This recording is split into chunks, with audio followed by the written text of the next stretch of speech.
అందరికీ నమస్కారం. ఈరోజు కథ జాబిల్లి కోసం పార్ట్ 41 రచించిన వారు శాలిని గారు. ఇక కథలోకి వెళ్ళిపోదాం. గౌరీ పూజ చేసి నమస్కరిస్తున్న అనుకి పెళ్లి మంత్రాలు వినిపించడం, తన మెడకి ఏదో తగులుతున్నట్లు అనిపించడంతో కళ్ళు తెరుస్తుంది.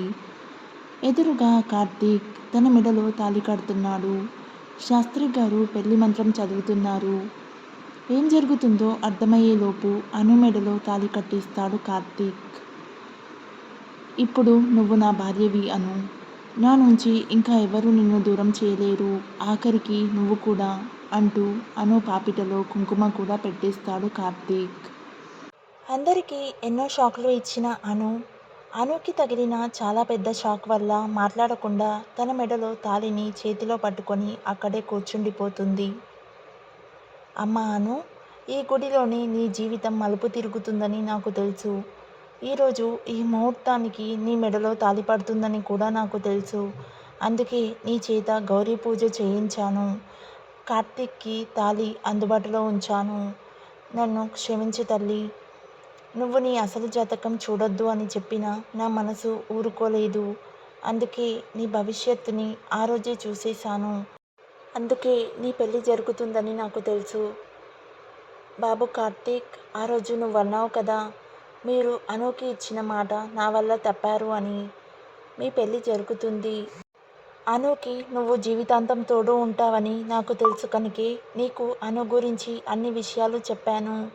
ఇక మీద మా ఈ బంగారు తల్లిని బాగా చూసుకో అంటూ అక్షింతలు వేసి అను కార్తీక్లని ఆశీర్వదిస్తారు శాస్త్రి గారు. కార్తీక్ మొహంలో చిన్న నవ్వైనా కనిపిస్తుంది కానీ అను మాత్రం ఏం మాట్లాడడం లేదు. అను మౌనంగా ఉండడంతో కార్తీక్, శాస్త్రి గారు కొంచెం కంగారు పడతారు. అను నెమ్మదిగా లేచి మౌనంగానే గుడి నుంచి బయటికి వెళ్ళిపోతుంది. కార్తీక్ కూడా అను వెనుకే వెళ్తాడు. ఇద్దరూ ఇంటికి చేరేసరికి కార్తీక్ ఫ్లాట్ ముందు ఎవరో గొడవ పడుతూ ఉంటారు. కార్తీక్ అను చేతిని పట్టుకొని వాళ్ళ ముందుకి వెళ్తాడు. అనుని కామెంట్ చేసిన ఇద్దరు అబ్బాయిలని కిషోర్ కుమ్మేస్తాడు. ఆ ఇద్దరు అబ్బాయిలకి రక్తం కారుతూ ఉంటుంది. అందుకే ఫ్లాట్ మీదికి గొడవకు వచ్చేశారు. కార్తీక్ అనుని చూసి అందరూ షాక్ అవుతారు. కిషోర్ అను మెడలో తాళి చూసి పెళ్లి చేసుకున్నావా అని కార్తీక్ని కళ్ళతోనే అడుగుతాడు. కార్తీక్ కూడా అవును అని కళ్ళతోనే చెప్తాడు. కిషోర్ సంతోషంతో, హే ఆపండి మీ గోల, వాళ్ళు మా అక్కని కమెంట్ చేశారు. తన భార్యని మా అక్కని కమెంట్ చేసిన వాళ్ళని మా బావ కుమ్మేయమన్నాడు. అందుకే కుమ్మేశాను. ఇంకోసారి మా అక్క బావల మీద కమెంట్ చేసే దమ్ము ఎవరికైనా ఉంటే రండి, అప్పుడు మాట్లాడుకుందాం. ఇప్పుడు పోండి అని అందరి మీద అరిచి అందరినీ పంపించేస్తాడు. అను లోపలికి వెళ్ళి సోఫాలో తల పట్టుకొని కూర్చుంటుంది. కిషోర్, నిత్యాలకి ఏమీ అర్థం కాదు. కార్తీక్ని పక్కకి తీసుకెళ్ళి ఏం జరిగిందో తెలుసుకుంటారు నిత్య, కిషోర్లు. అంతా విన్న కిషోర్, బావా నువ్వు ఈరోజు అయిపోయావు. అనుని చూస్తుంటేనే తెలుస్తుంది. బాంబుకి ఉన్న పిన్ తీసి తల మీద పెట్టుకున్నట్లే. నీ పని అవుట్. రే, ఎందుకలా కార్తీక్ అన్నయ్యని భయపెడతావు? అను మీద ఉన్న ప్రేమతోనే కదా అలా చేశాడు. అసలు ఇదంతా కాదు, ముందు అను సంగతి చూడండి అంటూ ఇద్దరిని అను దగ్గరికి తీసుకువస్తుంది నిత్య. కార్తీక్ అను ముందు మోకాళ్ళ మీద కూర్చొని అనుకి సారీ చెప్తాడు. అప్పుడు అను, సారీయా? ఆ మాట ఎలా అంటున్నారు కార్తీక్? నేనేమైనా బొమ్మనా? ఏదో బొమ్మల పెళ్లి చేసుకున్నట్లు నా మెడలో ఇలా తాళి కట్టేశారు అంటూ చేతిలో తాళిని చూపిస్తూ ఏడుస్తుంది అను. కార్తీక్కి ఏం మాట్లాడాలో అర్థం కాదు. నిన్ను దూరం చేసుకోలేకే కదా ఇలా చేశాడు అను. అర్థం చేసుకో అక్క అంటూ కార్తీక్కి సపోర్ట్ ఇస్తాడు కిషోర్. అను కిషోర్ వైపు చూసి, నీ సొంత అక్క మెడలో ఇలాగే తన ప్రమేయం లేకుండా ఎవరైనా తాళి కడితే అప్పుడు కూడా ఇలాగే మాట్లాడతావా అని అను అడిగిన ప్రశ్నకి కిషోర్ మౌనంగా ఉండిపోతాడు. అరే, నేను ఒక మనిషిని, నాకు కొన్ని ఇష్టాలు ఉంటాయి, అభిప్రాయాలు ఉంటాయి. అలాగే మీ ఇంటిలో కూడా నీ పెళ్ళి గురించి ఎన్నో ఆశలు పెట్టుకున్న వాళ్ళు ఉంటారు. కానీ అవేమీ పట్టించుకోకుండా నీ ఇష్టానికి ఇది నా మెడలో కట్టేస్తే పెళ్ళి అయిపోతుందా? నువ్వు నా భర్తవి అయిపోతావా అని అను చాలా సీరియస్ అయిపోతుంది. కార్తీక్ అను ఫేస్ని తన చేతుల్లోకి తీసుకొని, నా వాళ్ళ సంగతి కాదు, నాకు నీ ఇష్టం ముఖ్యం, నువ్వు చెప్పు, నేనంటే నీకు ఇష్టం లేదా అని అను కళ్ళలోకి చూస్తూ అడుగుతాడు. అను నెమ్మదిగా కార్తీక్ చేతులని వెనుకకి తీసి ఏం మాట్లాడకుండా తన రూంలోకి వెళ్ళి డోర్ లాక్ చేసుకుంటుంది.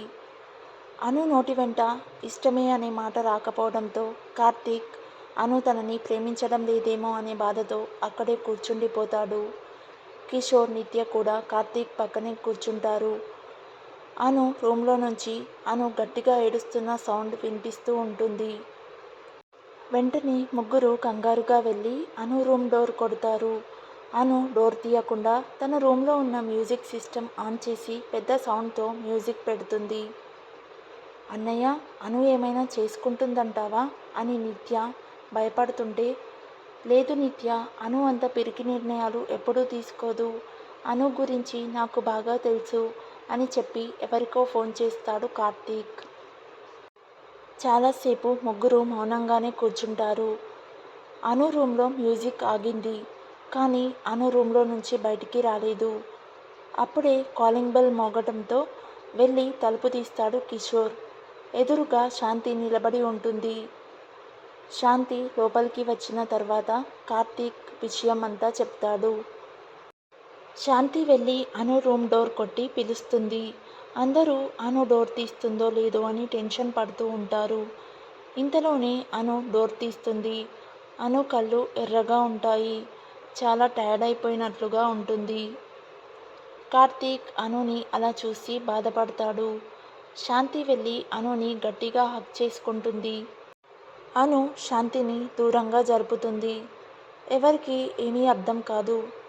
అను, అన్నయ్య పెళ్లి చేసుకున్నాడు కదా, ఆడపడుచు కట్నం అడగాలని వచ్చారా కార్తీక్ చెల్లి శాంతి గారు?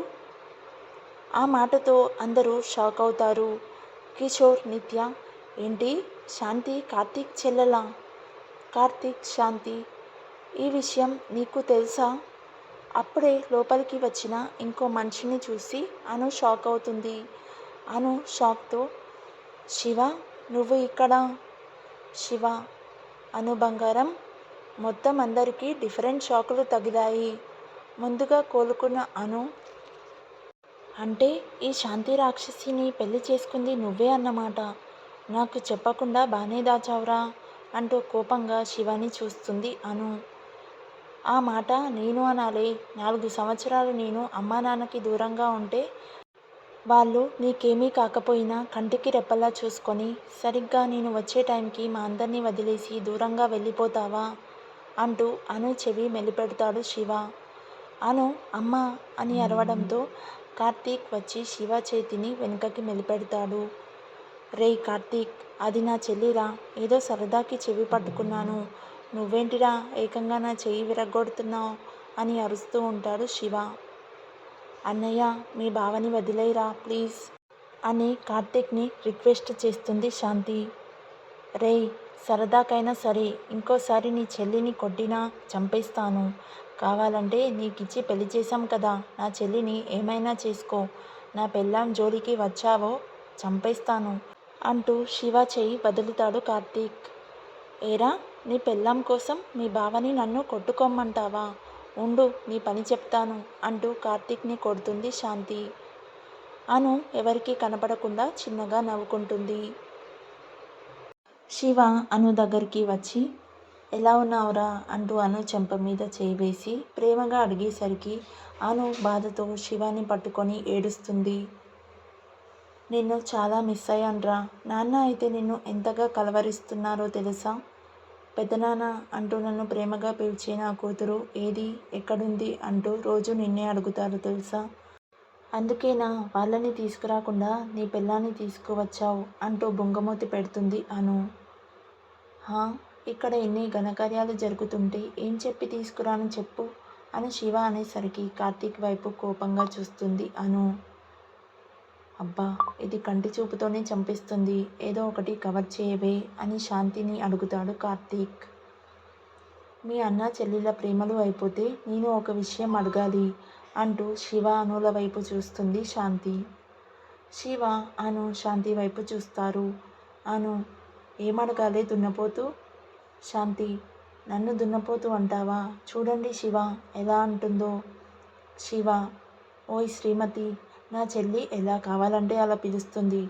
నువ్వు నోరు మూసుకొని అలా పిలిపించుకో, అర్థమైందా? శాంతి, దుర్మార్గులారా. అను, తిట్టింది చాలు కానీ విషయం చెప్పు. శాంతి, నేను కార్తీక్ అన్నా చెల్లెలమని నీకు ఎలా తెలుసు అని అడుగుతుంది శాంతి. అనుకి ఎలా తెలిసిందో నెక్స్ట్ పార్ట్లో చూద్దాం. If you like this video, please like, share and subscribe to my YouTube channel. Thank you.